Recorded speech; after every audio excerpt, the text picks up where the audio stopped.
अस्सलाम वालेकुम व्यूअर्स, आप देख रहे हैं फरी आई रियाज। कैसे हैं आप सब लोग? उम्मीद करती हूँ आप खैरियत से होंगे। आज की जो वीडियो है हमारी वो थोड़ी सी है हटकर, वो है आज आपके क्वेश्चंस पर। आज मैं आपके क्वेश्चंस के आंसर्स करूँगी, आपको जवाब दूंगी, तो सोचा कि क्यों ना इस चीज़ पर वीडियो ही बना लेते हैं। लेकिन सबसे पहले तो आप अभी मुझे कमेंट करें कि आप कौन सी सिटी से हैं, कौन से कंट्री से हैं, कहाँ कहाँ से आप सब मेरी वीडियोज़ देख रहे हैं, ताकि मुझे पता चल सके कि मेरी वीडियोज़ कहाँ कहाँ तक जा रही हैं और कौन कौन लोग इतने शौक से देख रहे हैं और उसका रिजल्ट भी आ रहा है। इस चीज से मुझे बहुत खुशी होगी कि मेरी मेहनत रायगा नहीं जा रही। तो चलते हैं आज की वीडियो की तरफ। तो मैं आज दूंगी आपके सवालों के कुछ जवाब। जैसे कि मैंने आपको पोस्ट किया था 2 लाख सब्सक्राइबर होने पर कि आपके जहन में आज जो भी क्वेश्चन है आप वो मुझसे करें, मैं उनका आंसर आपको करूंगी। तो इस वीडियो का मकसद यही है कि आज मैं आपके सवालों के जवाब दूंगी। तो जैसे कि मैंने पोस्ट लगाई थी 2 लाख सब्सक्राइबर होने पर कि आप आज कोई भी क्वेश्चन कर सकते हैं, मैं उसका आंसर करूंगी। तो इस वीडियो का मकसद यही है कि आज मैं आपको जवाब दूंगी आपके सवालों का।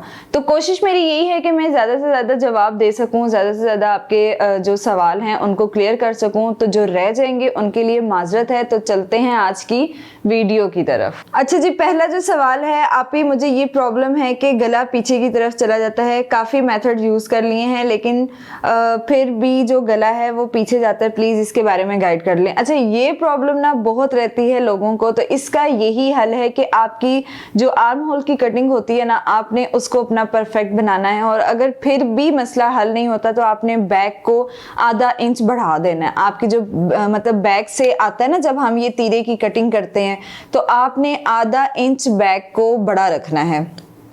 इस तरह से आपका जो है ना आधा इंच वो बैक बड़ी आएगी, यानी पीछे से आपने बड़ा रखना है। ये मेथड आपको मेरी YouTube चैनल पर मिल जाएगा कि जिनकी शर्ट्स पीछे जाती हैं वो ये मेथड यूज़ करें।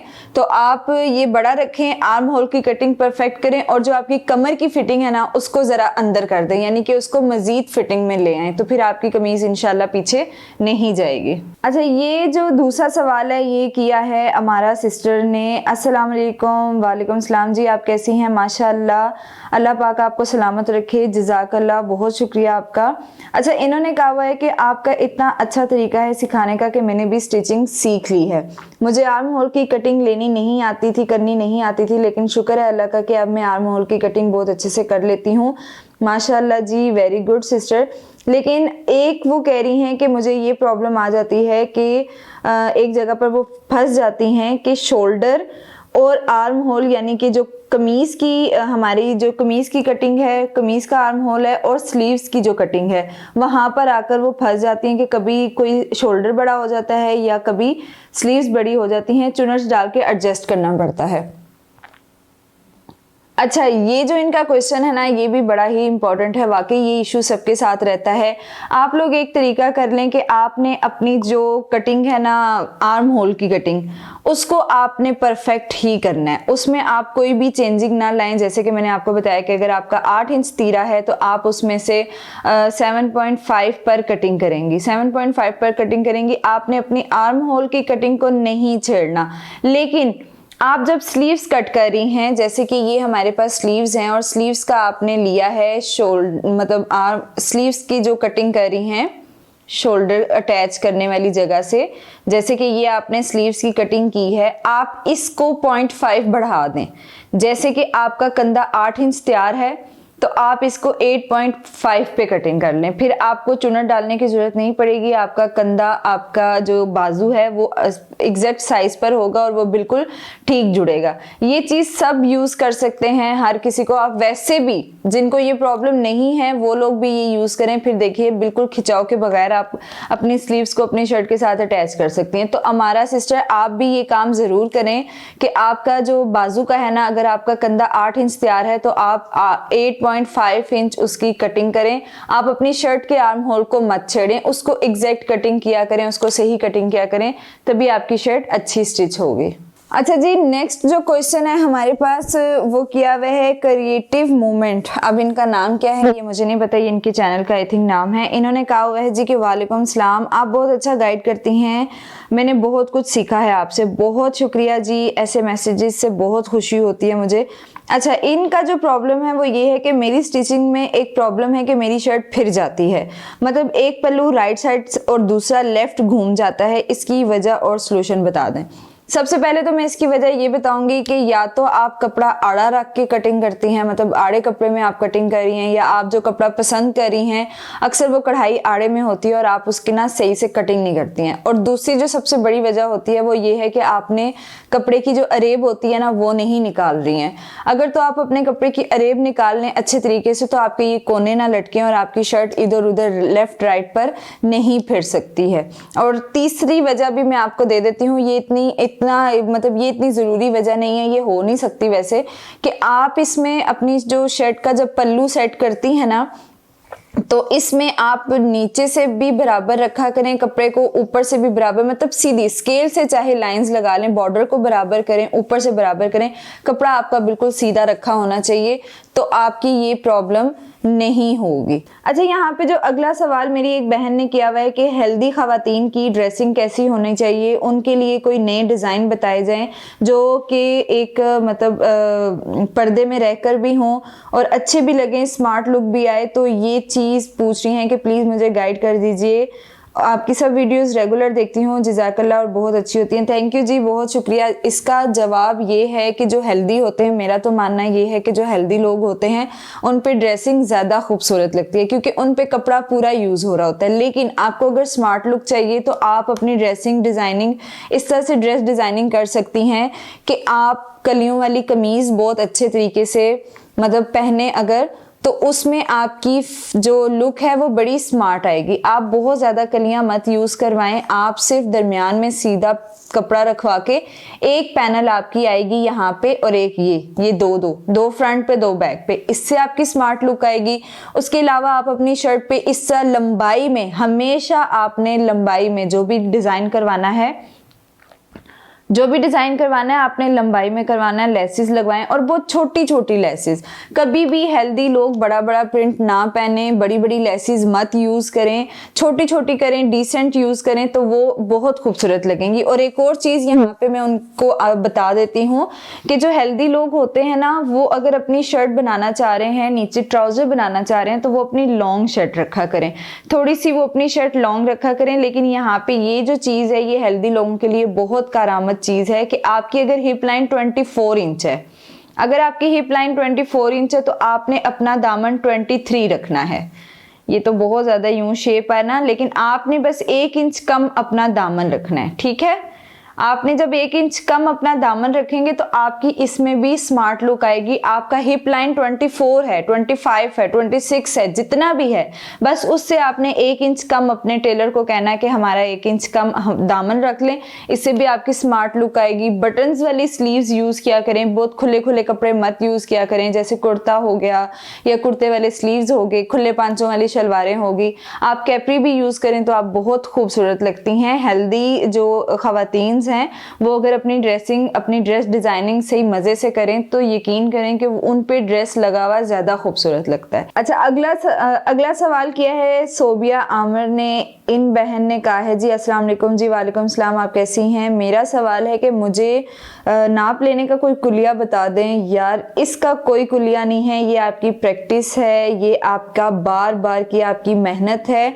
अच्छा जी, ये साथ ही कह रही हैं कि ताकि मैं इस कुल्ली को इस्तेमाल करके हर उम्र की मोटी पतली खवातीन का सही से नाप ले सकूं। अल्लाह आपसे राजी हो, जज़ाकल्लाह खैर, थैंक यू जी। अच्छा, इसका कोई तरीका नहीं है। देखें, जब आपने नाप लेना है, मेरे जो चैनल है उस पर भी 1-2 वीडियोस आपको मिल जाएंगी कि जब आपने नाप लेना होता है इंचेस टेप के साथ, तो आपने 2 फिंगर्स, किसी को ज़्यादा लूज चाहिए तो आपने 3 फिंगर्स इंचेस टेप में रख कर फिर उसको राउंड अबाउट साइज लेना होता है, ठीक है। ये चीज़ें जब आप बार बार करेंगी, कुछ सूट तैयार करेंगी, कुछ ड्रेसेस बनाएंगी, तो ये चीज़ें आप में आ जाएंगी। फिर आप देखिएगा कि प्रैक्टिस के बाद आप पतली लड़की को देख के उसका साइज जज कर लेंगे, मोटी लड़की को देख के उसका साइज जज कर लेंगे। ये सारी चीजें प्रैक्टिस से आएंगी आपको। इसका कोई स्पेशल कुलिया नहीं है कि आप कोई स्पेशल मेथड कह लें। तो बाकी मैंने हर आसान तरीके अपने चैनल पर बता दी हैं आपको। चले जी, जो मुझे ज़्यादातर सवाल आते रहे हैं वो इसी तरह के सवाल थे कि शर्ट पीछे जाती है, शर्ट पीछे क्यों जाती है, आर्म होल का मसला है, स्लीव्स का मसला है। तो उनके इन्हीं से मिलते जुलते सवाल जवाब हैं जो मैंने अभी आपको दिए हैं कि शर्ट पीछे क्यों जाती है, आर्म होल को क्या करें, स्लीव्स को कैसे कटिंग करें। तो यही कुछ सवाल थे जिनके जवाब आपको मेन मैंने दिए हैं। तो साथ ही कुछ लोगों ने मुझे मतलब क्वेश्चंस किए हुए हैं मेरे बारे में, तो उनका भी आंसर देना मैं ज़रूर आज पसंद करूंगी। यहाँ पे जो मुझे पहला सवाल आया वो है tell about your struggle on YouTube. देखें जी, हर काम के लिए स्ट्रगल करनी पड़ती है, मेरी भी स्ट्रगल थी। अल्लाह का शुक्र है कि अल्लाह ने उसका सिला भी दिया है। मैंने 2.5-3 साल पहले अपना यूट्यूब चैनल बनाया था और उसके लिए मेरी स्ट्रगल यही थी कि मैंने कोई इन्वेस्टमेंट नहीं की थी। यहाँ तक कि जो मैंने मशीन यूज़ की थी अपने काम के लिए वो भी मैंने किसी से ली थी, मतलब वो किसी की मशीन थी, वो मेरी अपनी खुद की मशीन नहीं थी, समझ ले मैंने उधार ली हुई थी। तो ये मेरी स्ट्रगल थी। फिर मैंने कोई बहुत ज़्यादा कैमरा ये सब कुछ फ़ोन पर ही स्टार्ट कर दिया था, बस अल्लाह का नाम लेकर। शुरू में तो बिल्कुल व्यूज़ नहीं आते थे, कोई मेरी वीडियो नहीं देखता था। मैंने तो अपनी फैमिली वालों को भी अपना लिंक नहीं भेजा था, बस कछुए की चाल चलती रही हूँ। इसी तरह आप सब भी जो मेहनत कर रहे हैं, तो मेरी आपसे यही दरख्वास्त है कि आप भी इसी तरह से मेहनत करते जाएं। कतरा कतरा करके दरिया बन ही जाता है। तो स्ट्रगल बीच में बहुत आई हैं फैमिलीज़ में, जाहिर सी बात है। स्टार्ट किया था तो नाना अबू की डेथ हो गई थी कुछ टाइम के लिए, फिर मैंने चैनल ऑफ कर दिया। फिर उसके बाद मेरे ट्विन बेबीज़ का टाइम चला, तो वो 8-9 महीने मैंने बिल्कुल भी काम नहीं किया था। उस दौरान मुझे प्रॉब्लम हुई। तो ये सारी चीज़ें फिर दोबारा से स्टैंड करना, ये समझ लें आप स्ट्रगल ही होती है हर चीज़ के लिए। अगला जो सवाल है वो किया हुआ है फातिमा's लाइफस्टाइल। इन्होंने पूछा हुआ है कि आप किस सिटी से हो, एजुकेशन कहाँ तक है, एज और फैमिली। अच्छा, क्वेश्चन इनके बड़े मज़े के हैं। मैं रहती हूँ ट्विन सिटी में। एजुकेशन मेरी मैंने MA उर्दू किया हुआ है। बीच में 3 साल मैंने जो है स्पोर्ट्स में भी लगाए हुए हैं। 3 साल मेरे फैशन डिज़ाइनिंग का कोर्स चला है। और आगे इन्होंने पूछा हुआ है एज और फैमिली। एज 27 है। फैमिली मेरी छोटी सी प्यारी सी, मेरी शादी को 4 साल हो चुके हैं। 3 बच्चे हैं मेरे, एक बड़ी बेटी है और उसके बाद ट्विन बेबीज हैं जो कि 10 मंथ्स के हैं, जिनमें से एक बेबी बॉय है और बेबी गर्ल है जो कि अब मुझे बहुत तंग करते हैं। खैर प्यारी सी फैमिली है। मेरी जो सास खाला हैं वो भी मेरे साथ रहती हैं। फैमिली में शादी हुई भी है, तो अल्हम्दुलिल्लाह अल्लाह का शुक्र है। ये है मेरी फैमिली। अच्छा जी, अगला सवाल मुझसे किया गया कि आपकी यूट्यूब अर्निंग क्या है। देखें, आप सबको भी पता है कि यूट्यूब पे जब हम काम करते हैं तो तभी हमें अर्न भी होता है। तो यही सीन है मेरा भी कि मैं यूट्यूब की जो अर्निंग है वो डिफरेंट होती है, हर मंथ डिफरेंट होती है। ऐसा नहीं है कि आपकी बस स्पेसिफिक सैलरी जो है वो सिलेक्ट हो चुकी है, नहीं। मैं एक महीने अच्छा काम करूंगी तो मेरी बहुत अच्छी सैलरी आएगी, अगर मैं दूसरे महीने कम काम करूंगी तो कम आएगी। इवन जिस मंथ काम नहीं करूंगी तो उस महीने मुझे पैसे इस तरह से नहीं आएंगे कि भाई बहुत ज़्यादा मुझे इनकम आ रही है। ये होता है कि कभी 50 आ जाते हैं, कभी 70, कभी 150, इस तरह, मतलब 1 लाख 1,50,000 इस तरह आ जाते हैं। तो ये डिफरेंट पेमेंट होती है। लेकिन असल काम जो मेरा ये है, असल जो बिजनेस है वो मेरा है कि मैं यहाँ से कपड़े स्टिच करके आउट ऑफ कंट्रीज भेजती हूँ।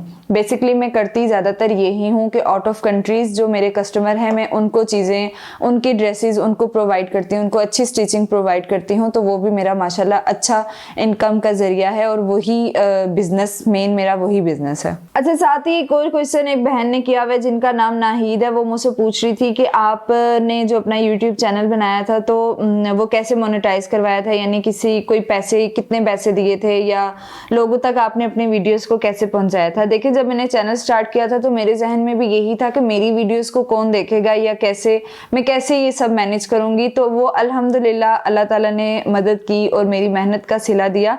मुझे किसी से अपना चैनल मोनेटाइज करवाने की ज़रूरत ही नहीं पड़ी। मेरा चैनल बहुत जल्द मोनेटाइज हो चुका था।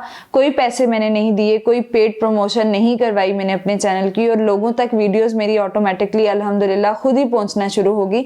जब आप बेस्ट कंटेंट देते हैं तो आपकी वीडियोस यूट्यूब खुद उठा के सब लोगों को पहुंचा देता है अपनी तरफ से ही। हमें कोई फिर इस तरह की चीज़ें करने की ज़रूरत नहीं पड़ती है। तो अभी इन सारे सवालों के साथ साथ जवाब भी हो चुके हैं, तो अभी दे मुझे इजाज़त। ओके जी, खुदा हाफिज़। इंशाल्लाह नेक्स्ट वीडियो में मुलाकात होगी। अल्लाह हाफिज़।